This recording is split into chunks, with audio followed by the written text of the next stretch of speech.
माधव कुंज बिहारी। बोलिए जय राधा माधव कुंज बिहारी। जय राधा माधव कुंज बिहारी। बोलिए राधा माधव कुंज। जय गोपी जन वल्लभ गिरिवरधारी। गोपी जन वल्लभ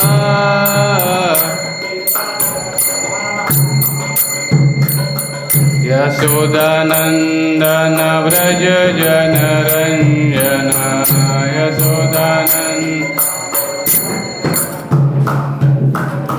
यशोदानंदन व्रज जन रंजन।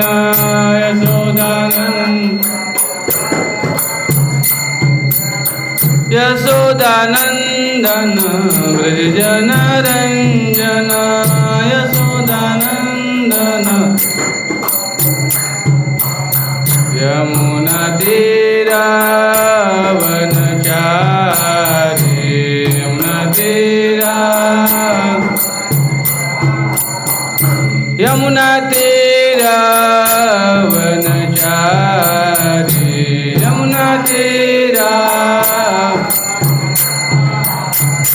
जय राधा माधव कुंज बिहारी। जय राधा माधव कुंज बिहारी। जय राधा माधव कुंज बिहारी। जय राधा माधव कुंज बिहारी। हरे कृष्णा कृष्णा कृष्णा हरे हरे। हरे राम राम राम हरे हरे। बोलिए हरे कृष्णा कृष्णा कृष्णा हरे हरे। हरे राम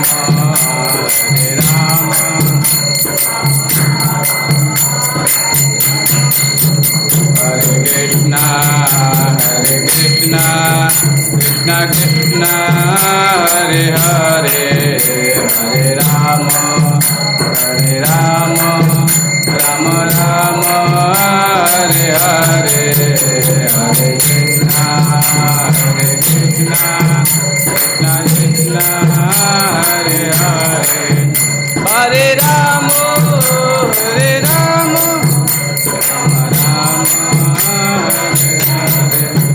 हरे कृष्णा कृष्णा कृष्णा हरे हरे। हरे राम राम राम हरे हरे। हरे कृष्णा कृष्णा कृष्णा हरे हरे। हरे राम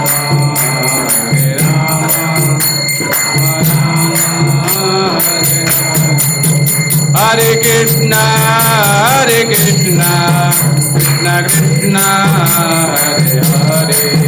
हरे राम राम राम हरे हरे। हरे कृष्णा कृष्णा कृष्णा हरे। बोले हरे राम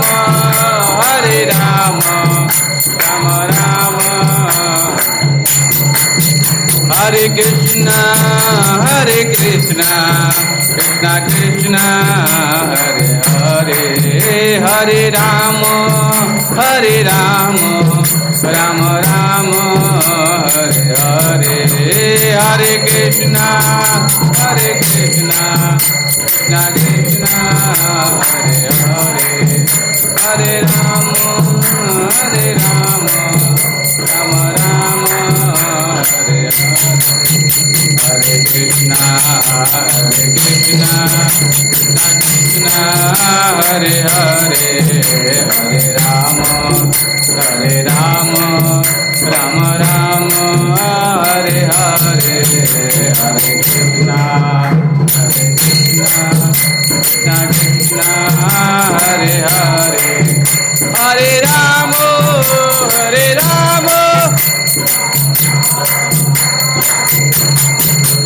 जय राधा रमण हरि बोल जय राधा रमण हरि बोल जय राधा रमण हरि बोल जय राधा रमण हरि बोल जय राधा रमण हरि बोल जय राधा रमण हरि बोल जय राधा रमण हरि बोल जय राधा रमण हरि जय राधा रमण हरि बोल जय राधा रमण हरि बोल जय राधा रमण हरि बोल जय राधा रमण हरि बोल जय राधा रमण हरि बोल जय राधा रमण हरि बोल जय राधा रमण हरि बोल जय राधा रमण हरे कृष्णा कृष्णा कृष्णा हरे हरे हरे राम राम राम हरे हरे कृष्णा कृष्णा हरे हरे हरे राम राम हरे हरे कृष्णा कृष्णा कृष्णा हरे हरे हरे राम राम राम हरे हरे हरे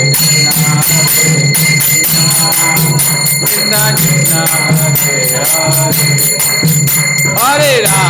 हरे राम राम हरे हरे जय राधा श्याम सुंदर राधा श्याम सुंदर राधा श्याम सुंदर श्री राधे जय राधा श्याम सुंदर राधा श्याम सुंदर राधा श्याम सुंदर जय राधा दामोदर राधा दामोदर राधा दामोदर श्री राधे जय राधा दामोदर राधा दामोदर राधा दामोदर जय राधा मदन मोहन राधा मदन मोहन राधा मदन मोहन श्री राधे जय राधा मदन मोहन राधा मदन मोहन राधा मदन मोहन जय राधा माधव राधा माधव राधा माधव श्री राधे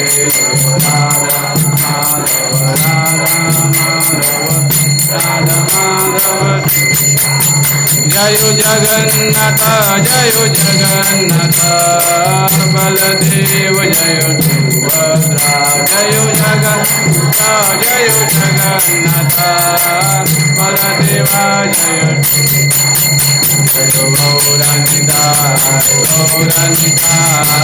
गौरानिताय जय गौरानिताय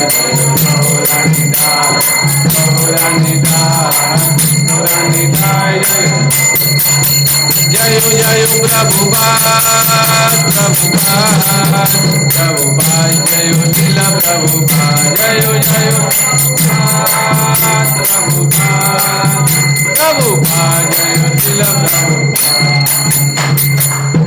हरिनाम संकीर्तन की जगत गुरु शिल प्रभुपाद की निदाई गोपीमानंदे हरि हरि बोल। हरे कृष्णा। तो सभी का स्वागत है इस्कॉन मंदिर बड़ौदा में। तो सभी लोग भगवत गीता ले लीजिए और 1 नंबर पेज निकालिए, है ना, उसमें मंगलाचरण लिखा है। थोड़ा हम पाठ करेंगे सब लोग साथ में, है ना।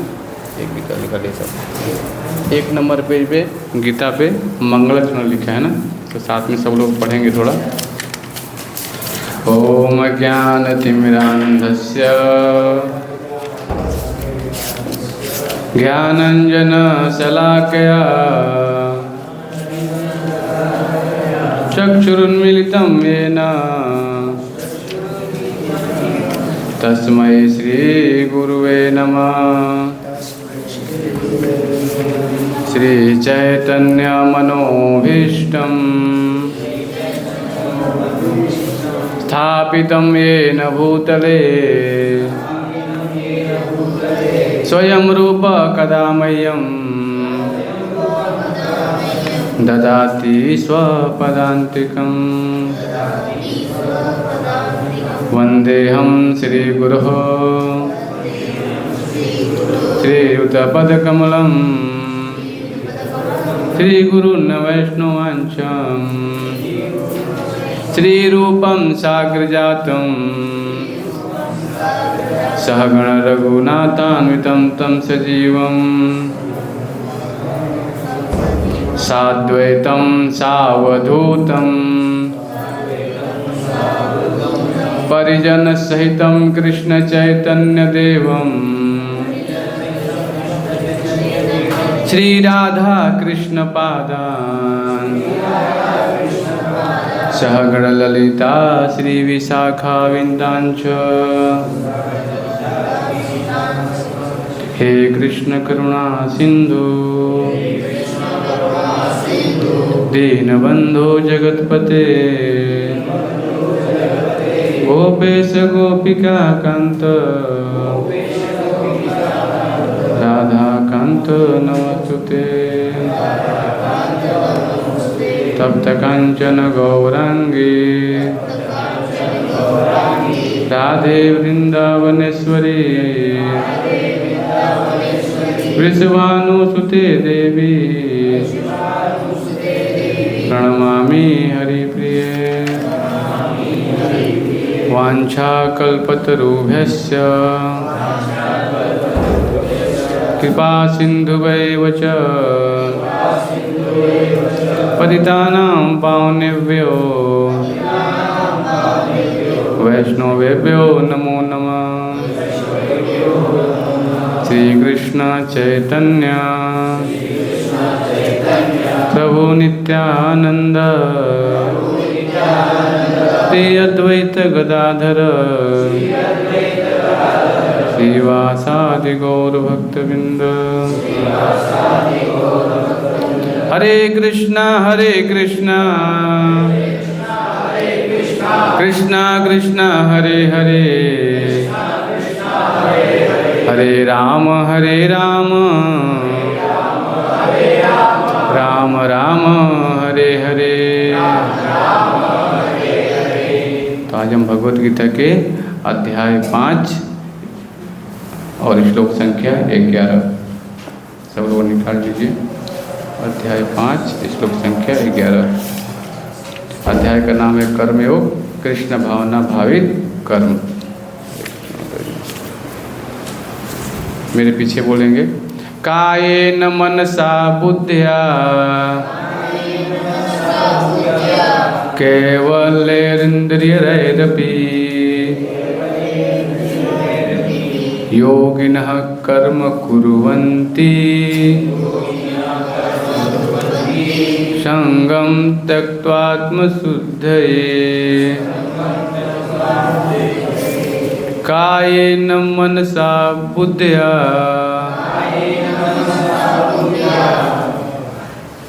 कैवल्येरपीन्द्रियैरपि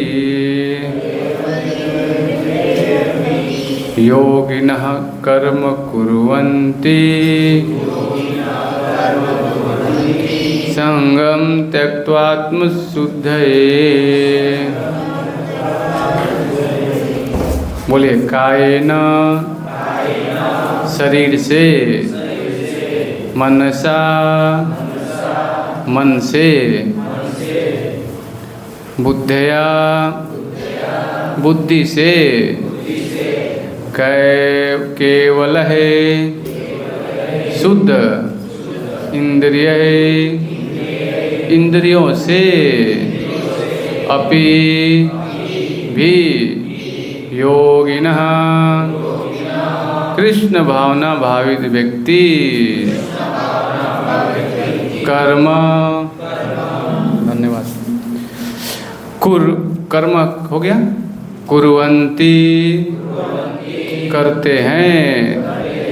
संगम आसक्ति त्यक्त्वा त्याग कर आत्मा आत्मा की शुद्धि के लिए। बोलिए। योगी जन आसक्ति रहित होकर शरीर मन बुद्धि तथा इंद्रियों के द्वारा भी केवल शुद्धि के लिए कर्म करते हैं। तो अध्याय है कर्मयोग कृष्ण भावना भावित कर्म। मैं तात्पर्य पढ़ता हूँ, ध्यानपूर्वक सुनिएगा आप लोग। जब कोई कृष्ण भावनामृत में श्री कृष्ण की इंद्रिय तृप्ति के लिए शरीर मन बुद्धि अथवा इंद्रियों के द्वारा कर्म करता है तो वह भौतिक कर्म से मुक्त हो जाता है। कृष्ण भावना भावित व्यक्ति के कार्यों से कोई भौतिक फल प्रकट नहीं होता। अतः सामान्य रूप से सदाचार कहे जाने वाले शुद्ध कर्म कृष्ण भावनामृत में रहते हुए सरलता से संपन्न किए जा सकते हैं। श्री रूप गोस्वामी ने भक्ति स्वामी सिंधु के 1.2.1.8.7 में इसका वर्णन इस प्रकार किया है। मेरे पीछे बोलेंगे। इहा यस्य हरिर्दास्ये कर्मणा मनसा गिरा निखिलास्वपिस्थासु जीवन मुक्त स उच्यते। अपने शरीर मन बुद्धि तथा वाणी से कृष्ण भावनामृत में कर्म करता हुआ कृष्ण सेवा में व्यक्ति इस संसार में भी मुक्त रहता है, भले ही वह तथाकथित अनेक भौतिक कार्यकलापों में व्यस्त क्यों न रहे। उसमें अहंकार नहीं रहता क्योंकि वह इसमें विश्वास नहीं रखता कि वह भौतिक शरीर है अथवा यह शरीर उसका है।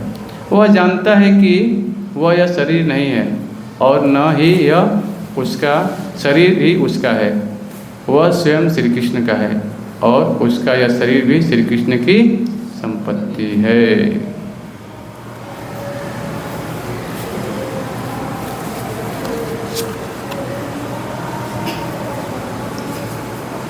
श्रील प्रभुपाद जी ने श्रीमद् भागवतम में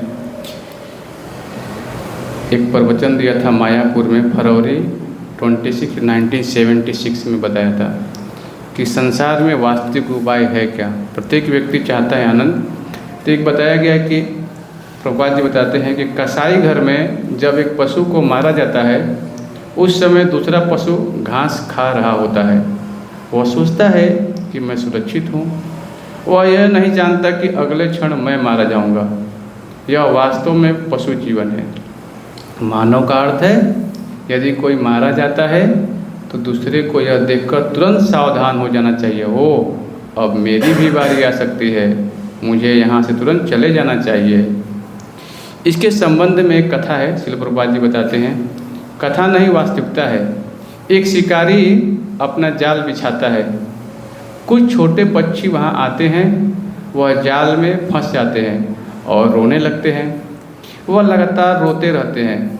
कुछ समय बाद उनके माता पिता वहाँ आते हैं और देखते हैं कि उनके बच्चे खतरे में हैं। यह सब शिकारी द्वारा बिछाए जाल में फंस गए हैं। तब माता तुरंत अपने बच्चों को बचाने के लिए जाल पर कूद पड़ती है और वह भी फंस जाती है। अब पिता देखता है और सोचता है कि यदि मैं भी इनको बचाने के लिए जाऊंगा तो मैं भी फंस जाऊंगा। मुझे यहाँ से चले जाना चाहिए, मुझे विरक्त हो जाना चाहिए। बस यह बुद्धिमत्ता है। आप अपने परिवार को, अपने समाज को सुरक्षा नहीं प्रदान कर सकते। आप वास्तव में सुरक्षा नहीं दे सकते। यह संभव नहीं है। उन्हें मरना होगा। वह भी माया के चंगुल में फंसेंगे। आप उन्हें नहीं बचा सकते। यदि आप उनकी सुरक्षा करना चाहते हैं तो उन्हें कृष्ण भावना भावित बनाइए। यही एक वास्तविकता इलाज और उपाय है। यदि आप अपने बच्चों को बचाने के लिए कृष्ण भावना भी देने में दक्ष नहीं हैं, तब आपको माता पिता नहीं बनना चाहिए। यही वास्तविकता गर्भ निरोधक तरीका है कि हम विवाहित हैं और निसंदेह पति पत्नी, परंतु यदि हम अपने बच्चों को जन्म मृत्यु से सुरक्षा प्रदान करने में सक्षम नहीं हैं, तो हमें संतान उत्पत्ति नहीं करनी चाहिए। यही वास्तविक गर्भ निरोधक तरीका है। तो सीखते हैं कि श्रील प्रभुपाद जी एकदम सही चीज़ बताते हैं कि मनुष्य जीवन मिला है तो पशु में मनुष्य में क्या अंतर है। हमारे पास विशेष बुद्धि है, हमारे पास शरीर मन बुद्धि वाणी, हाँ, तो बताया गया है कि कृष्ण भावनामृत में कर्म करता हुआ व्यक्ति, हाँ, इस संसार में भी मुक्त रहता है ना। कोई बाहर चले जाइए आप, बाहर बात, सब लोग मोबाइल साइलेंट कर लीजिए अपना, क्लास में मोबाइल अलाउ नहीं है। तो क्या करना है कि व्यक्ति को अपने शरीर को, अपने मन को, अपनी वाणी को किस में लगाना चाहिए? कृष्ण की सेवा में। क्योंकि हमें बताया गया है कि ये शरीर मन और वाणी जो क्या है, पहले तो जानना पड़ा शरीर किससे बना है। पृथ्वी जल अग्नि वायु आकाश से पंचभूत से बना है, और इससे भी सूक्ष्म है बुद्धि, मन बुद्धि और अहंकार, ये सूक्ष्म शरीर है। और उससे बड़ा है आत्मा, है ना। आप लोग देखेंगे कि भगवत गीता में एक प्रभुपाद जी ने बहुत अच्छा फिगर बनाया है कि ये शरीर जो है एक यंत्र है, भगवान ने हमें यंत्र दिया है। ये भी एक गाड़ी है, और गाड़ी को कैसे चलाना है बहुत अच्छा से बताया है। यहाँ पे आप लोग गीता में देखिए फिगर बनाया है, ये वाला फिगर देखिए जो आपको मालूम चलेगा। जो 5 इंद्रियां हैं ये 5 गुणों से तुलना किया गया है इसमें। आँख कान नाक जीवा त्वचा, ये 5 सेंसिस हैं, है ना। तो इसमें जो इंद्रियां हैं ये अलग अलग दिशाओं में क्या हो रही हैं, भागती हैं, है ना। लेकिन इसमें एक जो 5 घोड़े हैं इसमें एक 5 घोड़ों के बांधा गया है, देख रहे हैं ना, इसका लगाम है। लगाम की तुलना मन से की गई है ना। और लगाम को कौन सा पकड़ा है? बुद्धि पकड़ा है, क्योंकि मन से बड़ा क्या है? बुद्धि, है ना। और बुद्धि से बड़ा है पीछे आत्मा इस शरीर में बैठा हुआ है। अगर मन बुद्धि, है ना, अगर मन हमारा नियंत्रित नहीं रहेगा तो हम गलत कार्य कर देते हैं। इसलिए बुद्धि को कृष्ण भावना भावित बनाना चाहिए। मन तो हमारा कहेगा ये करना वो करना, अनेकों विचार आते हैं, लेकिन अगर बुद्धि हमारा उस पर विचार करेंगे क्या ये पाप कर्म तो नहीं है ना, तो क्या होगा, पाप करने से हम बच जाएंगे, है ना। क्योंकि शास्त्रों में बताया गया है नशा नहीं करना चाहिए, मांसाहार नहीं करना है, जुआ नहीं खेलना है, अवैध संबंध नहीं रखना है, चारों पाप के खंभे हैं। तो बुद्धि आएगा कहाँ से? तो बताया गया है शास्त्रों में कि जो मन का स्थान है वो कहाँ है? मस्तिष्क, है ना। मन का स्थान कहाँ है? मस्तिष्क। क्योंकि विचार कहाँ से आते हैं? वहीं से आते हैं। अब हमें समझना पड़ेगा कि बुद्धि आएगी कैसे। देखिए कोई भी चीज़ वस्तु खरीदते हैं, लैपटॉप मोबाइल जो भी संसार में कुछ भी खरीद, सबका मैनुअल आता है कैसे यूज करना है। अब इतना अच्छा भगवान ने शरीर बनाया है, इसका मैनुअल क्या है? भगवत गीता। तो बुद्धि आएगी कहाँ से? भगवत गीता से। तो वही चीज़ बताया गया है कि अपने शरीर मन बुद्धि तथा वाणी से कृष्ण भावनामृत में कर्म करता हुआ कृष्ण सेवा में व्यक्ति संसार में भी मुक्त रहता है, भले ही वह तथाकथित अनेक भौतिक कार्यकलापों में व्यस्त क्यों रहे। इस संसार में कृष्ण भक्त मिलेंगे, देखेंगे कि मैं भी कार्य कर रहा हूँ, ये भी कार्य कर रहा है, दोनों में समान लग सकता है देखने में, एक भक्त को चाहे एक अभक्त को। लेकिन ये अंतर यहाँ बताया गया है। क्या अंतर है? कि अपने शरीर को मन को बुद्धि को कृष्ण सेवा में नियोजित किया, इसलिए वो क्या है? सुखी है। श्रद्धा शब्द विश्वास से कहे सुहृद निश्चय कृष्ण भक्ति कैले स्वर कर्म कृत है। ये बात हमें जानना। श्रद्धा कि श्रद्धा कैसे आती है? तो श्रद्धा आती है केवल और केवल भगवान की भक्ति करने से। तो बताया गया है कृष्ण की श्रद्धा में अंधविश्वास नहीं होना चाहिए। ये बताया गया है भागवत गीता के राज विद्या सभी विद्याओं का राजा, जैसे हम बताया गया है कि जो गीता है ये सारे विद्याओं का राजा है। एक संदर्भ में कथा आती है, श्रील प्रभुपाद जी बोलते हैं कि नारद मुनि की एक कथा है जिनसे एक समय एक ब्राह्मण ने पूछा, आप भगवान से मिलने जा रहे हैं, क्या आप उनसे पूछ सकते हैं कि मुझे कब मुक्ति प्राप्त होगी? तो एक ब्राह्मण था और नारद मुनि, है ना। तो नारद मुनि तो ऐसा शरीर मिला है उनको कि वो किसी भी लोक में, किसी ब्रह्मांड में कभी भी जा सकते हैं। हाँ, मैंने पिछले स्टोरी में आप लोगों को बताया था कि दासी के पुत्र थे। हाँ, अगला शरीर उनको आध्यात्मिक मिला। तो एक ब्राह्मण उनसे मिला तो पूछा उनसे कि आप जा रहे हैं भगवान से मिलने के लिए, तो भगवान से पूछिएगा कि मेरी मुक्ति कब होगी। नारद ने कहा, मैं उनसे पूछूंगा। जैसे ही नारद आगे गए, उन्हें एक मोची मिला जो एक बरगद के पेड़ के नीचे बैठा जूता ठीक कर रहा था। मोची मालूम है सबको, क्या करता है वो? हाँ, तो बोला मोची कहाँ करता था कि बरगद के नीचे बैठ करके जूता ठीक कर रहा था। उस मोची ने नारद से वही प्रश्न किया, आप भगवान से मिलने जा रहे हैं, क्या आप उनसे पूछेंगे कि मेरा उद्धार कब होगा? दो लोगों ने एक ही प्रश्न किया। कौन कौन? हाँ, एक ब्राह्मण और एक मोक्षी। तो ब्राह्मण का कार्य क्या है? ब्राह्मण का कार्य क्या है? सारे यज्ञ पाठ करना, वेद पाठ, जो भी चीज़ कार्य करना, सब करना, है ना। और मोची है अपना व्यापार कर रहा है, क्योंकि प्रकृति के अनुसार सबका अपना अपना कार्य होता है। जब नारद मुनि वैकुंठ पहुँचे तब उन्होंने भगवान नारायण से उस ब्राह्मण तथा मोची की मुक्ति के विषय में पूछा। भगवान श्री कृष्ण नारायण ने उत्तर दिया, यह शरीर छोड़ने के बाद वह मोची मेरे धाम वापिस आ जाएगा। उस ब्राह्मण का क्या होगा? फिर नारद मुनि ने पूछा। तब भगवान ने कहा, वह वहाँ पर अनेक जन्मों तक रहेगा, पता नहीं वह मेरे पास कब आएगा। नारद मुनि बहुत आश्चर्यचकित हो गए और उन्होंने कहा, मैं इस रहस्य को नहीं समझ सका, वह आप स्वयं देख लेंगे। नारायण ने कहा, जब आप पूछे कि मैं अपने धाम में क्या कर रहा था, तो कहना कि मैं सुई के छेद से हाथी निकाल रहा था। जब नारद मुनि पृथ्वी पर आए और ब्राह्मण से मिले, तब ब्राह्मण ने पूछा, ओह, क्या आप भगवान से मिले? वह क्या कर रहे थे? आप लोग को इतना समझ में आया? तो नारद मुनि जब गए वैकुंठ में तो पूछे, नारायण भगवान विष्णु से पूछे कि मेरे से दो लोग मिले, एक ब्राह्मण मिला और एक मोची मिला। दोनों ने एक ही प्रश्न पूछा कि मेरी मुक्ति कब होगी। तो भगवान विष्णु ने क्या बोला कि जो ब्राह्मण है कई जन्मों तक रहेगा पृथ्वी पर, और जो मोची है इसी जन्म में मेरे धाम में आ जाएगा। तो नारद मुनि आश्चर्यचकित हो गए। हाँ, बोले ये कैसे हो सकता है? तो भगवान ने बोला, देखो, जब पूछे क्या मैं कर रहा हूँ तो बोलना कि सुई के छेद से हाथी को बाहर ले जा रहा हूँ। जब वो पूछे कि मैं अपने धाम में क्या कर रहा था, तो कहना कि मैं सुई के छेद से हाथी निकाल रहा था। जब नारद पृथ्वी पर आए और ब्राह्मण से मिले, तब ब्राह्मण ने पूछा, ओह, क्या आप भगवान से मिले? वह क्या कर रहे थे?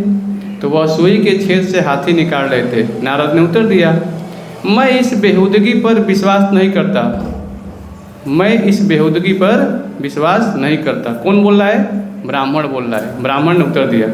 नारद मुनि तुरंत समझ गए कि इस मनुष्य को भगवान में श्रद्धा नहीं है और वह केवल पुस्तक का अध्ययन करता है। नारद वहाँ से निकलकर मोची के पास गए और मोची ने कहा, ओह, आप भगवान से मिले? वह क्या कर रहे थे? तो नारद मुनि ने बोला, वह सुई के छेद से हाथी निकाल रहे थे। नारद ने उत्तर दिया। मोची रोने लगा, ओह, मेरे भगवान इतने अद्भुत हैं, वह कुछ भी कर सकते हैं। नारद ने पूछा, क्या आप इस पर विश्वास कर सकते हैं कि भगवान सुई के छेद से हाथी निकाल सकते हैं? क्यों नहीं? मोची ने कहा, हाँ, मैं इस पर विश्वास कर सकता हूँ। वह कैसे? मोची ने उत्तर दिया, आप देख रहे हैं कि मैं इस बरगद के पेड़ के नीचे बैठा हूँ और आप देख सकते हैं कि हर रोज़ इतने सारे फल नीचे गिरते हैं और हर बीज में एक किसी प्रकार का बरगद का पेड़ है। यदि इतने छोटे बीज में इतना बड़ा पेड़ हो सकता है तो यह मानने में क्या कठिनाई है कि भगवान एक सुई की छेद से हाथी को निकाल सकते हैं। इसे श्रद्धा विश्वास कहते हैं, यह अंधविश्वास नहीं है। इस विश्वास के पीछे भी कारण है। जब कृष्ण एक बहुत बड़े पेड़ को छोटे छोटे बीज में रख सकते हैं तो इसमें क्या आश्चर्य है कि वह सारे ग्रहों को अपनी शक्ति के माध्यम से ब्रह्मांड में तैरा रहे हैं। तो ये है श्रद्धा। किसकी श्रद्धा? मोह जी की श्रद्धा। अभी हमें अपने आप को अवलोकन करना पड़ेगा कि हम क्या श्रद्धा है हमारी भक्ति में, हमारी साधना में या भगवान में। आप पेड़ के नीचे जाएंगे तो बरगद का पेड़ सामने ही, नीचे उतरेंगे तो आपको दिखेगा। और इसमें जब फल गिरता है नीचे दिखेगा, मिलेगा आपको। छोटे छोटे बीज होते हैं उसके, है ना। और उसमें वैसा ही बड़े बड़े विशाल वृक्ष भी हैं उस बीज में। आप देखते हैं कहीं लगाते हैं बीज निकल जाता है, यहाँ पीपल का ऑटोमेटिक, है ना। तो हम समझ सकते हैं छोटे से बीज में जब इतना बड़ा बड़ा विशाल वृक्ष हो सकता है तो भगवान के लिए क्या? भगवान तो पूरे ब्रह्मांड को उड़ा रहे हैं। तो यही बात हमें जानना है कि श्रद्धा होनी चाहिए। जब तक श्रद्धा नहीं आएगी तब तक हम भक्ति जीवन में आगे नहीं बढ़ सकते। तो यहाँ बताया गया है कि उसमें अहंकार नहीं रहता है, क्योंकि वह इसमें विश्वास नहीं रखता कि वह भौतिक शरीर है अथवा वह शरीर उसका है। तो हम देखते हैं कि ब्राह्मण है, कर्म कांड कर रहा है, लेकिन उसको अहंकार है कि मैं ब्राह्मण हूँ, मैं बहुत जानता हूँ, वेद पाठ करता हूँ। इससे मायने नहीं रखता है। समझ रहे ना। हमारी क्या होनी चाहिए? श्रद्धा होनी चाहिए। हाँ, तभी हमें क्या होगा? ये भगवत भक्ति प्राप्त होगा। और वो बताया गया है कि जिसको थोड़ा भी ज्ञान है वो जानता है, क्या जानता है? कि वह भौतिक शरीर नहीं है या उसका शरीर नहीं है। वह जानता कि शरीर किसका है? स्वयं श्री कृष्ण का है। क्योंकि हम आँख, कान, नाक ये सब शरीर बना सकते हैं क्या? नहीं बना सकते। भगवान ने प्रकृति के उपहार दिया हमें शरीर, है ना। तो ये शरीर किसका है? श्री कृष्ण की संपत्ति है। जब वह शरीर मन, बुद्धि, वाणी, जीवन, संपत्ति आदि से उत्पन्न प्रत्येक वस्तु को जो भी उसके अधिकार में है श्री कृष्ण की सेवा में लगाता है तो वह तुरंत श्री कृष्ण से जुड़ जाता है। वह श्री कृष्ण से एक रूप हो जाता है और उस अहंकार से रहित होता है, जिसके कारण मनुष्य सोचता है कि मैं शरीर हूँ। यही कृष्ण भावनामृत की पूर्ण अवस्था है। तो ये बात जानना पड़ेगा कि शरीर जो है ये प्रकृति का दिया हुआ एक उपहार है। जैसे रेंट पे हम देखते हैं, कोई रूम लेते हैं, रेंट हम लेते हैं, तो जब तक लक्ष्मी देंगे तब तक रेंट में रहने दिया जाएगा। जैसे ही लक्ष्मी देना बंद करेंगे क्या होगा? रेंट से खाली करो रूम, बोलते हैं ना, खाली करो खाली करो। हाँ, तो वैसे ही शरीर है। हाँ, भगवान बोलते हैं ममैवांश जीव लोके जीव भूत सनातन मनसष्टानी प्रकृति स्थानी कर सकती। हम 6 इंद्रियों से क्या कर रहे हैं? संसार में घोर संघर्ष कर रहे हैं। 6 इंद्रियां हैं ना, क्या है बताइए? आँख, कान, नाक, जीवा, त्वचा, मन भी इसमें सम्मिलित है। क्योंकि मन का है यंत्रारूढ़ानि माया। मैंने क्या दिया? यंत्र को ऐसे घुमाती है हमें, हम सोचते हैं मैं कार्य कर पा रहा हूँ। तो मनसष्टानि इंद्रियाणि, तो आत्मा है तब तक ये शरीर चल रहा है। आत्मा निकल जाएगा तो क्या होगा? शरीर वहीं पड़ा रहेगा। अभी हम एक श्लोक पढ़ेंगे 12 नंबर। बोलिए मेरे पीछे आप लोग। युक्तः कर्म फलं त्यक्त्वा शान्तिम् आप्नोति नैष्ठिकम् अयुक्तः कामकारेण फले सक्तो निबध्यते। बोलिए, निश्चल भक्त शुद्ध शांति प्राप्त करता है, क्योंकि वह समस्त कर्म फल मुझे अर्पित कर देता है। किंतु जो व्यक्ति श्री भगवान से युक्त नहीं है और जो अपने श्रम का फलकामी है वह बध जाता है। तात्पर्य पढ़ रहा हूँ, ध्यान से सुनिएगा आप लोग। एक कृष्ण भावना भावित व्यक्ति तथा एक देहात्म बुद्धि वाले व्यक्ति में यह अंतर है कि पहला तो श्री कृष्ण के प्रति आसक्त रहता है, जबकि दूसरा अपने कर्म के फलों के प्रति आसक्त रहता है। जो व्यक्ति श्री कृष्ण के प्रति आसक्त रहकर उन्हीं के लिए कर्म करता है वह निश्चय ही मुक्त पुरुष है और उसे अपने कर्म फल की कोई चिंता नहीं होती। कृष्ण भावनामृत में किसी कर्म के फल की चिंता के कारण परम सत्य के ज्ञान के बिना द्वैत भाव में रहकर कर्म करना बताया गया है। श्री कृष्ण भगवान है और कृष्ण भावनामृत में कोई द्वैत नहीं रहता। जो कुछ विद्यमान है वह श्री कृष्ण की शक्ति का प्रतिफल है और श्री कृष्ण सर्वमंगलमय है। अतः कृष्ण भावनामृत में संपन्न सारे कार्य परम पद पर हैं। वे दिव्य होते हैं और उनका कोई भौतिक प्रभाव नहीं पड़ता। इस कारण कृष्ण भावनामृत में जीव शांति से पूरित रहता है, किंतु जो इंद्रिय तृप्ति के लिए लाभ के लोभ में फंसा रहता है उसे शांति नहीं मिल सकती। यही कृष्ण भावनामृत का रहस्य है। यह अनुभूति कि श्री कृष्ण के अतिरिक्त कुछ भी नहीं है, शांति का अभय का पद है।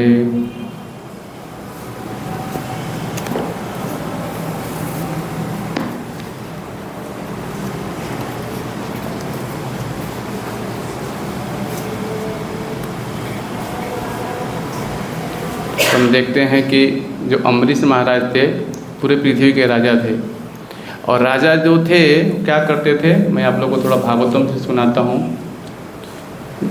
भागवतम के 9वें स्कंद के 4थे अध्याय के 18वें श्लोक में आता है, स वै मना कृष्ण पदारविंदयो वाचांसि वैकुंठ गुणानुवर्णने करो हरेर मंदिर मार्जना देशु स्तुतिम चकार च्युत सतकुथोदये।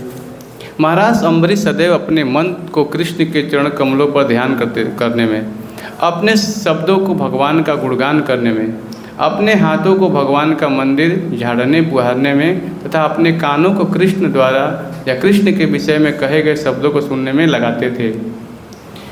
अगला श्लोक है, मुकुंद लिंगालय दर्शने दिशो तदभृतगात स्पर्शने संगनम घ्राणम च तदपात सरोज सौरभे श्रीमतुलस्या रचनाम तदपीड़ते। महाराज अम्बरीश सदैव अपने मन को कृष्ण के चरण कमलों का ध्यान करने में, अपने शब्दों को भगवान का गुणगान करने में और अपने हाथों का भगवान का मंदिर को झाड़ने बुहारने में और कानों को कृष्ण या कृष्ण के विषय में कहे गए शब्दों को सुनने में लगाते रहे। वे अपनी आँखों को कृष्ण के अर्चा विग्रह, कृष्ण के मंदिर तथा कृष्ण के स्थानों यथा मथुरा तथा वृंदावन को देखने में लगाते रहे। वे अपनी स्पर्श इंद्रियों को भगवत भक्तों के शरीरों का स्पर्श करने में, अपनी घ्राण इंद्रियों को भगवान पर चढ़ाई गई तुलसी की सुगंध को सूंघने और अपने जीव को भगवान का प्रसाद चखने में लगाते रहे। तो यही है शरीर का कार्य, प्रत्येक इंद्रिय का प्रत्येक कार्य है। और राजा होते हुए अम्बरीश महाराज ने सारी इंद्रियों को भगवान की सेवा में लगा दिया था। इसलिए प्रजा भी उस समय क्या करती, राजा को देख के उसका अवसर करती, वो भी सुखी थी।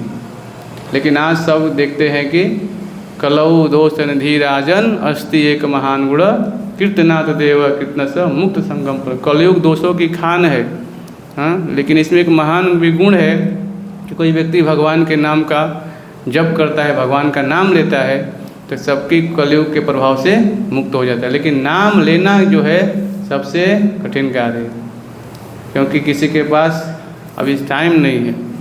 थोड़ा मैं आप लोगों को भगवान के नाम की महिमा का अलग अलग थोड़ा मैं बताता हूँ कि जो नाम है, हाँ, कृष्ण और कृष्ण के नाम में उतनी शक्ति है। हाँ, नाम नामकारी बहुधा। देखिए भगवान कृष्ण के तो अनेकों नाम है और अनेकों नाम में अनेकों भगवान शक्तियाँ अर्पित कर दी है। हरे कृष्ण महामंत्र सभी वैदिक ज्ञान का सार है। क्योंकि पवित्र नाम बद्ध जीवात्मा को उद्धार कर सकता है, इसलिए यह सभी वैदिक स्थितियों का सार है। भगवान के पवित्र नामों का उच्चारण सभी वैदिक मंत्रों का सारांश है। तो बताया गया है कि जो ही व्यक्ति पवित्र नामों का उच्चारण करता है उसने समस्त प्रकार की वैदिक क्रियाओं, यज्ञों, तपस्याओं तथा अध्ययन में संपन्न कर लिया है। तो बताया गया है कि शास्त्र में बताया गया है कि जो हरे कृष्ण महामंत्र है, जो भी व्यक्ति नाम ले रहा है ना, वो पिछले जन्म में क्या कर लिया है। यहाँ बताया गया है कि सारा यज्ञ कर लिया है, सारे धाम कर लिया, तब इस पे पहुँचा है। कोई साधारण व्यक्ति नहीं है। हाँ, तो आप लोगों ने भी किया होगा कुछ कर्म ऐसा, तभी तो यहाँ बैठे हैं, है ना। तो हरे कृष्ण महामंत्र क्या है, ये इस कलयुग की यज्ञ है। अभी ऐसा यज्ञ नहीं करेंगे, धुआं और निकलेगा तो क्या होगा। हाँ, कितने आज कौन कौन ऐसा यज्ञ करते हैं, ना घी शुद्ध है ना कुछ। अभी तो पहले यज्ञ होते थे तो देवता लोग स्वयं आते थे अपना भाग लेने के लिए, तभी सब क्या है, अशुद्ध हो गया है। इसलिए हर युग की अलग अलग विधि थी, और कलयुग में यही विधि है कि भगवान के नाम का जप, क्योंकि जप करेंगे तो धीरे धीरे क्या होगा, ये शुद्धिकरण हो जाएगा हमारा।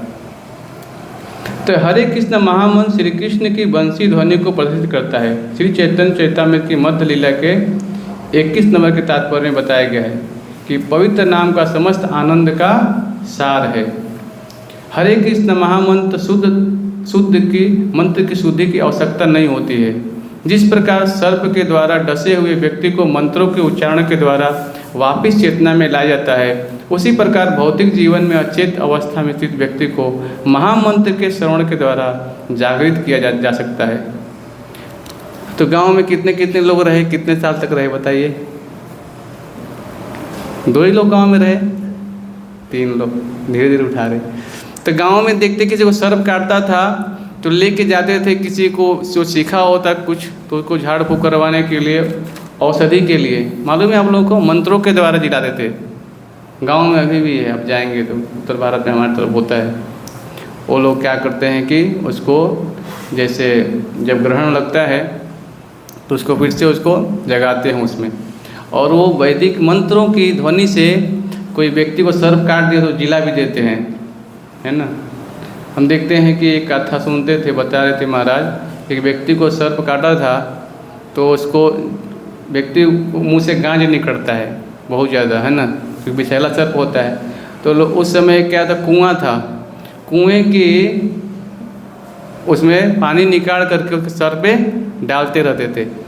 कम से कम 100-150 बाल्टी डाले सर पे उसके, वो पानी पानी मांगता है, लेकिन पानी देंगे तो क्या होगा, वो पूरे शरीर में जहर और फैल जाएगा, इसलिए उसको पानी नहीं देते जो सर्प काटता है ना। बहुत चिल्लाता है पानी चाहिए पानी चाहिए, क्योंकि गला सूख जाता है ना। अभी आपको कैसे समझाऊं मैं, जैसे बिजली का तार होता है ना, बिजली के तार में करंट होता है, अगर आप छुएंगे तो क्या होगा, वो करंट लगता है कि नहीं लगता है। तो ये जो विष है उसी बिजली की करंट जैसा होता है, विष, है ना। अगर शरीर में जाता है तो क्या है, जलाता है, शरीर के पूरे अंग को क्या करता है, वो जलाता है।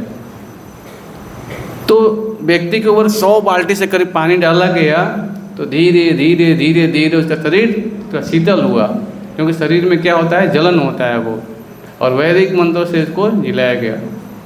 तो इसी प्रकार इस संसार में जो भी जीव है, बताया गया है कि जिस प्रकार सर्प के द्वारा डसे हुए व्यक्ति को मंत्रों के उच्चारण के द्वारा वापिस चेतना में लाया जाता है, उसी प्रकार भौतिक जीवन की अचेत अवस्था में स्थित व्यक्ति को हरे कृष्ण महामंत्र के श्रवण के द्वारा जागृत किया सकता है। भक्ति साम्य सिंधु में बताया गया है, इस कलयुग में जो जीव है वो भगवान की कथाओं को सुनेगा और भगवान के नाम का जप करेगा, तो धीरे धीरे उसकी चेतना क्या होगी, वो समझेगा कि मैं कौन हूँ, कहाँ से आया हूँ, इस संसार में मेरा जन्म क्यों हो रहा है, मृत्यु क्यों हो रहा है। ये सारे प्रश्नों को उत्तर ऑटोमेटिक आपको मिल जाएगा, है ना। तो यही बात हमें जानना है। आगे बताया गया है कि शरीर में 9 द्वार है ना। 9 द्वार में कैसे सुखपूर्वक व्यक्ति रहता है, इसका हम थोड़ा चर्चा करेंगे। बोलिए, सर्वकर्माणि मनसा संन्यस्यास्ते सुखम वशी नौ द्वारे पुरे देहि नैव कुर्वन्न कारयन्। बोलिए, जब देहधारी जीवात्मा अपनी प्रकृति को वश में कर लेता है और मन से समस्त कर्मों का परित्याग कर देता है,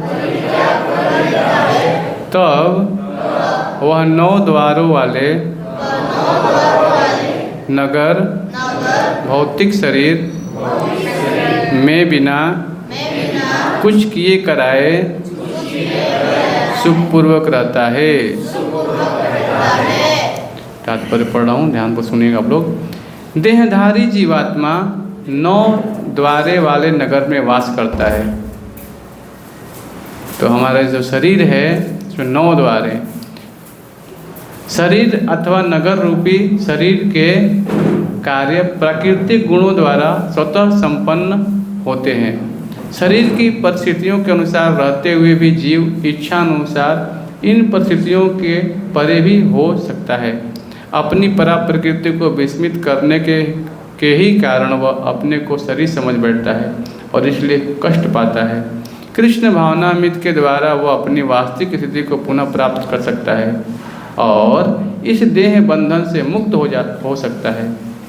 अतः जो ही कोई कृष्ण भावनामृत को प्राप्त होता है, तुरंत ही वह सारे कार्यों के सर्वथा विलग हो जाता है।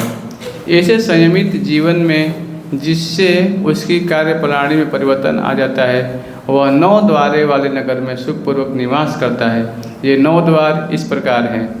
नौ द्वारे पुरे देहि हंसो लेलायते वही वशी सर्वस्य लोकस्य अस्थावरस्य चरस्य च। जीव के शरीर में भीतर वास करने वाले श्री भगवान ब्रह्मांड के समस्त जीवों के नियंता हैं। यह शरीर नौ द्वारे, दो आँखें, दो नथुने, दो कान, एक मुंह, एक उदर उपस्थ से युक्त है। बद्ध अवस्था में जीव अपने आप को शरीर मानता है, किंतु जब वह अपनी पहचान अपने अंतर के श्री भगवान से करता है तो वह शरीर में रहते हुए भी श्री भगवान की भांति मुक्त हो जाता है।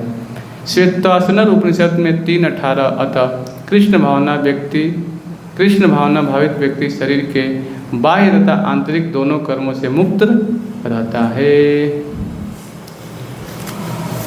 बहुत ही महत्वपूर्ण चीज़ बताया गया यहाँ पे कि भगवान की जो यहाँ बताया गया है कि भगवान प्रत्येक जीव के हृदय में वास करते हैं। हाँ, और वही उनको हमको ज्ञान दे रहे हैं, है ना, कि कैसे कार्य करना है।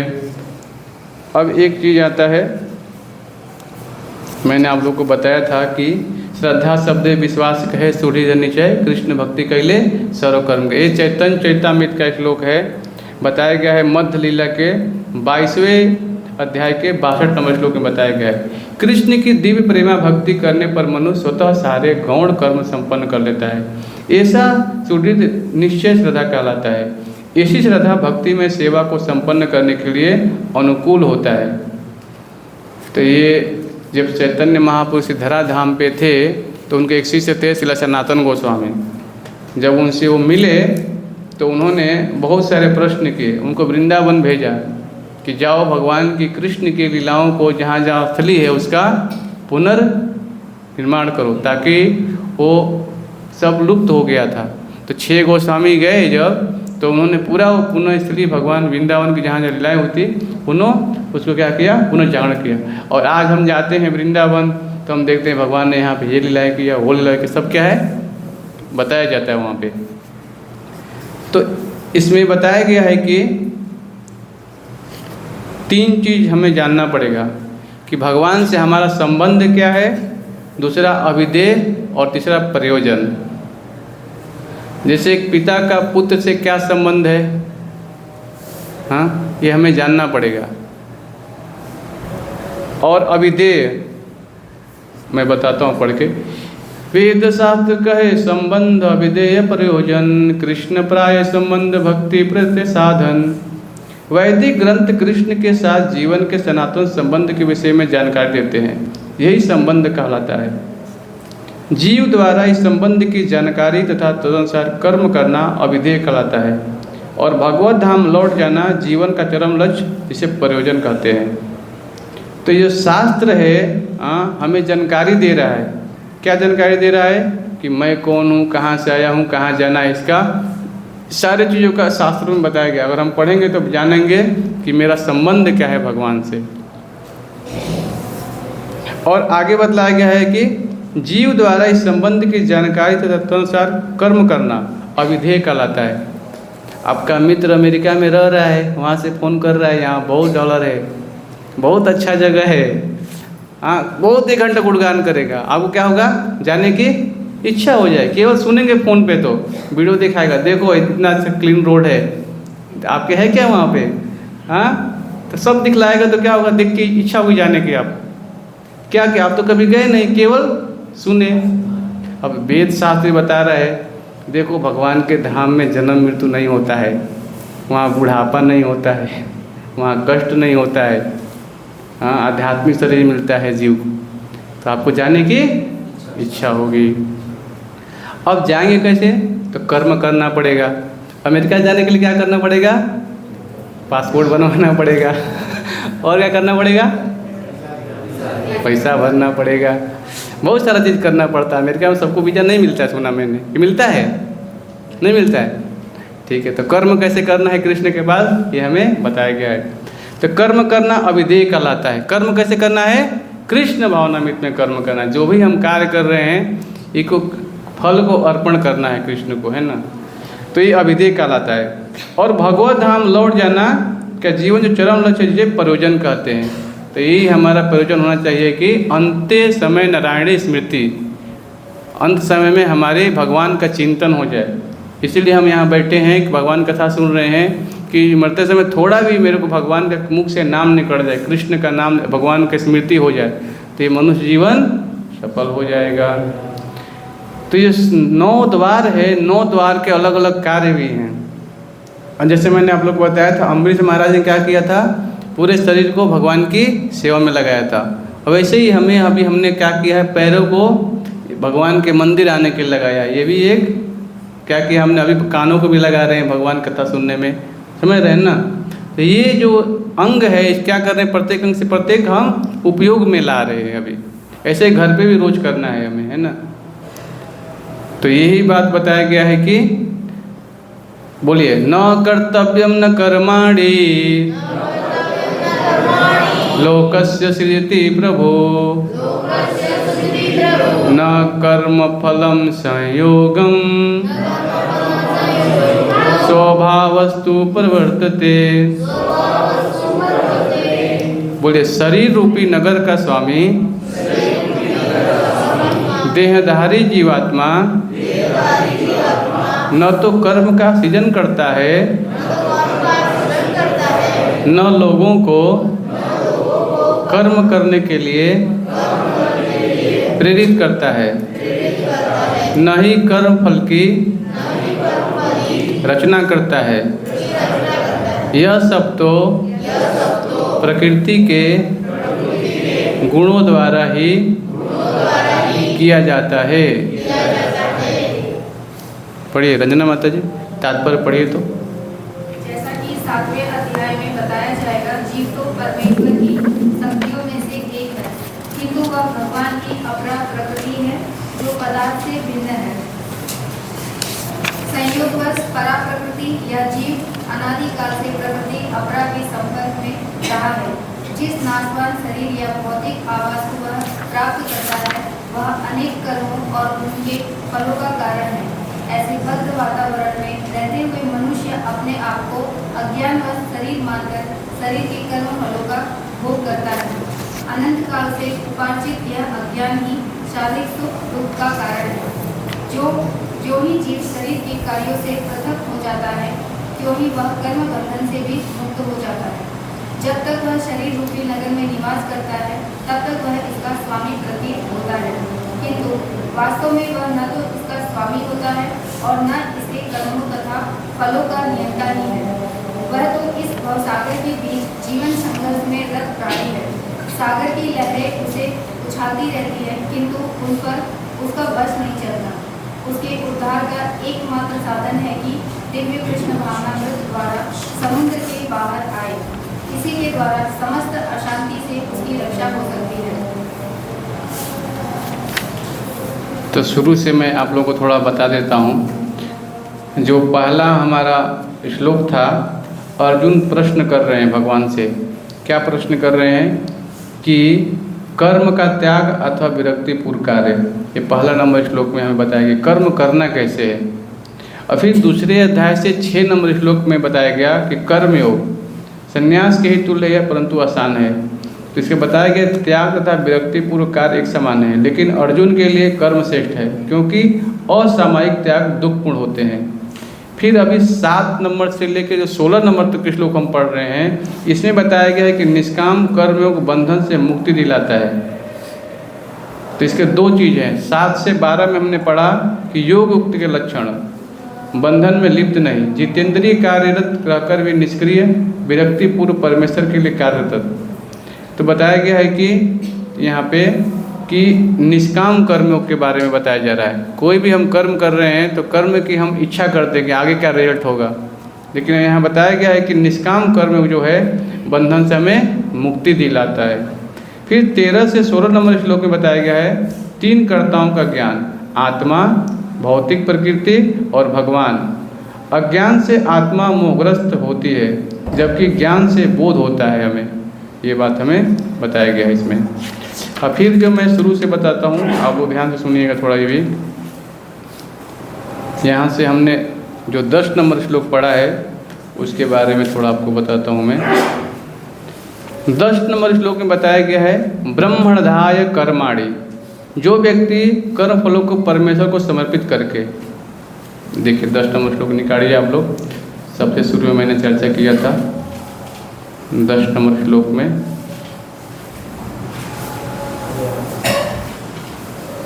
पहला श्लोक आता है ब्रह्मणधाय कर्माणि, मतलब जो भी व्यक्ति है कर्म फलों को परमेश्वर को समर्पित करके, इसका अर्थ ये होगा। फिर आता है संगम त्यक्त्वा करोति यह, यानी आसक्ति रहित होकर अपना कर्म करना चाहिए। फिर लिप्यते न स पापे न, वह पाप कर्मों से अप्रभावित रहता है। जब भगवान को आप कर्म करेंगे अनासक्ति रहित तो क्या हो जाएंगे आप, पाप कर्म से अप्रभावित रहेंगे आप। पद्म पत्रमिवाम वसा, जैसे कमल पत्र जल से अस्पृश्य रहता है। तो उदाहरण दिया गया किसका, कमल का फूल का। कमल का फूल कहाँ रहता है, कीचड़ में, लेकिन उसमें लिप्त होता है क्या कीचड़ में, उस कीचड़ में से ऊपर रहता है। वैसे ही भक्ति करते रहेंगे तो पाप कर्म से ऊपर ही रहेंगे। समझ में आ गया आप लोगों को, ठीक है। अब आगे हम बताते हैं 11 नंबर श्लोक का। 11 श्लोक नंबर का जो मेन सार है, कायेन मनसा बुद्धया, यानी कि आसक्ति रहित होकर के शरीर मन बुद्धि तथा इंद्रियों के द्वारा केवल शुद्धि के लिए कर्म करना चाहिए हमें। आत्म शुद्ध है बताया गया इसको, यानी आत्मा की शुद्धि के। आत्मा तो सचित आनंद है, हाँ, लेकिन इसको इस पर क्या हो गया है, कवरिंग चढ़ गया है। इस शरीर का क्या हो गया है, लेप लगा। चेतो दर्पण मार्जनम भव महादावाग्नि निर्वापणम श्रेय कैरव चंद्रिका वितरणम विद्यावधु जीवनम। गीता के पहले में 8, आप लोग गीता खोलिए तो उसमें अभी चिपकाया है, देखो आप लोगों को, हाँ शुरू में देखो गीता के 8 श्लोक चिपकाए गए हैं मेन पेज पे ही। ऐसे देखो यहाँ पे, ये देखो यहाँ पे देखो आप लोग, किसी किसी गीता में होगा शिक्षाष्टकम नाम से, हाँ आप लोग किसी किसी में ऐसे शुरू में ही लगाया है नहीं है, ठीक है आप लोग देख लो, है ना, हाँ ठीक है। उसमें नहीं है, जिसमें नहीं होता देख लो आप लोग।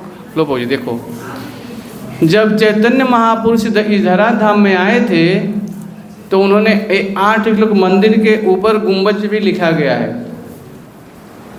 8 श्लोक बहुत महत्वपूर्ण है ये भक्ति जीवन के लिए।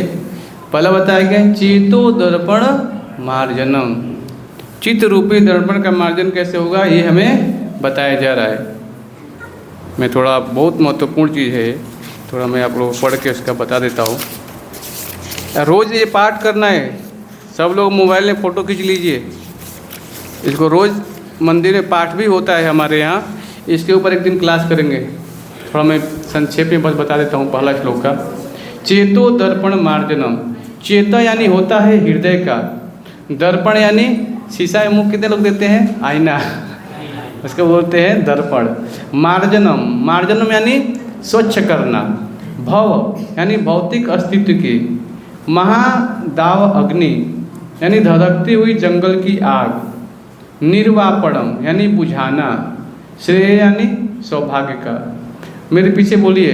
कैरव, श्वेत कमल, चंद्रिका, चंद्र प्रकाश, वितरणम वितरित करना, विद्या विद्या रूपी, वधू वधू का, जीवनम जीवन, आनंद आनंद का, अम्बुधि महासागर, वर्धनम बढ़ाना, प्रतिपदम प्रत्येक कदम पर,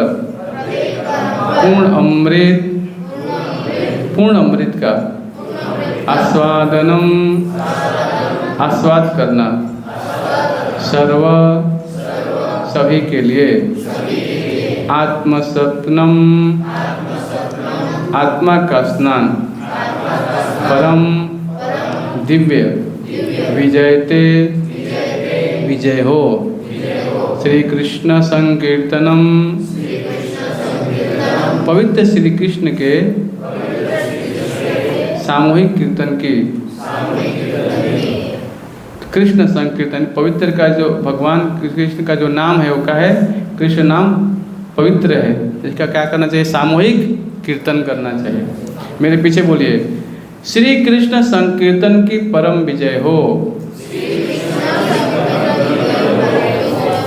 जो हृदय में वर्षों से एकत्रित धूल को साफ करता है और बद्ध जीवन तथा बारंबार जन्म एवं मृत्यु की महादावाग्नि को बुझाता है।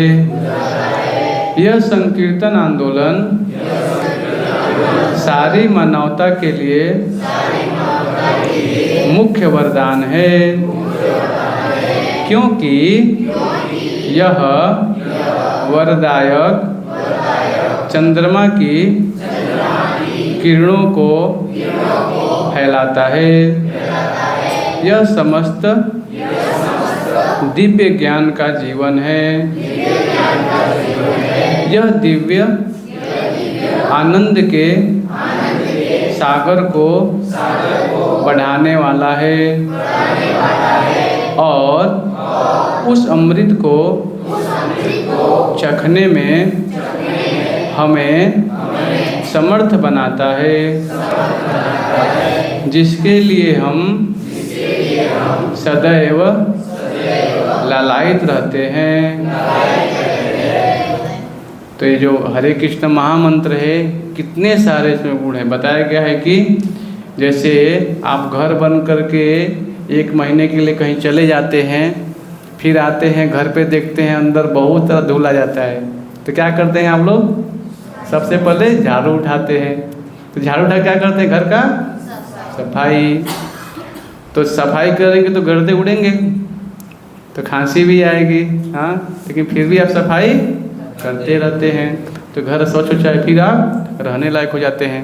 उसी प्रकार से जो व्यक्ति भगवान के नाम का जप करता है तो क्या होता है, ये जन्म मृत्यु का चक्र रुक जाएगा। और क्या होगा, महादावाग्नि को हो जाता है। बताया गया है कि जंगल में जब आग लग जाती है तो कैसे बुझेगा, बताइए। जंगल में आग कोई लगाने नहीं जाता है, कैसे लगता है, हाँ, पेड़ के जब 2 बम्बू के पेड़ होते हैं आपस में घर्षण करते हैं तो ऑटोमेटिक अग्नि जल जाती है। और जैसे हवा बहता है, क्या होता है, हवा बहता है तो पूरा वो क्या होता है, आग फैलती जाती है पूरे जंगल में। बढ़ती जाती है। तो कैसे बुझेगा? हाँ, वर्षा होगी तो क्या होगा? वो आग बुझ जाती है। तो इसीलिए बताया गया है कि महादाव अग्नि को बुझाता है। यह संकीर्तन आंदोलन सारी मानवता के लिए मुख्य वरदान है। तो ये है भगवान, जब हम भगवान क्या करते हैं, बताया गया है कि देखते हैं कि जो जीव है संसार में जल रहा है तो क्या बोलते हैं, ये शास्त्र को, गुरु साधु शास्त्र को व्यवस्था करके भेजते हैं, हाँ, ताकि हम उसको पढ़ के समझ पाएँ। सबके लिए माला है? माला है, ठीक है, सबको माला बांटो। थोड़ा बहुत है, कोई बात नहीं, सबको माला बांटो। थोड़ा एक माला का जप करते हैं। माला पे जप कैसे करना है मैं आप लोग को बता रहा हूँ थोड़ा। तो सबको माला बांटो। एक माला, एक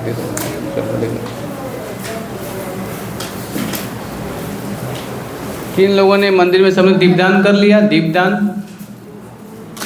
दीपदान किया सब लोगों ने? मंदिर में कार्तिक महीना चल रहा है, 7 बजे मंदिर में आरती होकर फिर दीपदान भी हो रहा है। तो मंदिर में आकर दीपदान करके फिर क्लास में आना है, ठीक है। जिसके पास माला नहीं है माला ले लीजिए। और माला पे जप कैसे करना है मैं बता रहा हूँ आप लोगों को, क्योंकि ये कलयुग का यज्ञ है। हम जंगल में जाकर तपस्या नहीं कर सकते, इसलिए चैतन्य महाप्रभु आप जहाँ भी है वहीं रह करके नाम का जप करिए। तो यही यज्ञ है कलयुग का सबसे बढ़िया।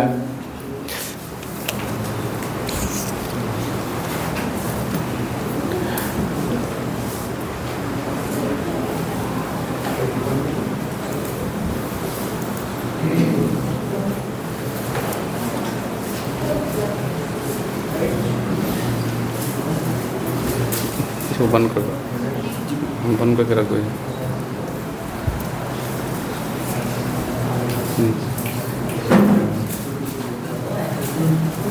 मोबाइल बंद कर। हाँ, अच्छा, ज्वाइंट। मेरे पीछे बोलेंगे, माता जी को माला नहीं दिया, माता जी को दे दो माला, इनको दे दो, हाँ दे दो। और माला नहीं है इसमें? सबको माला मिल गया?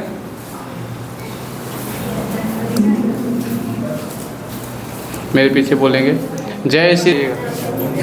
थोड़ा देर हो गया तो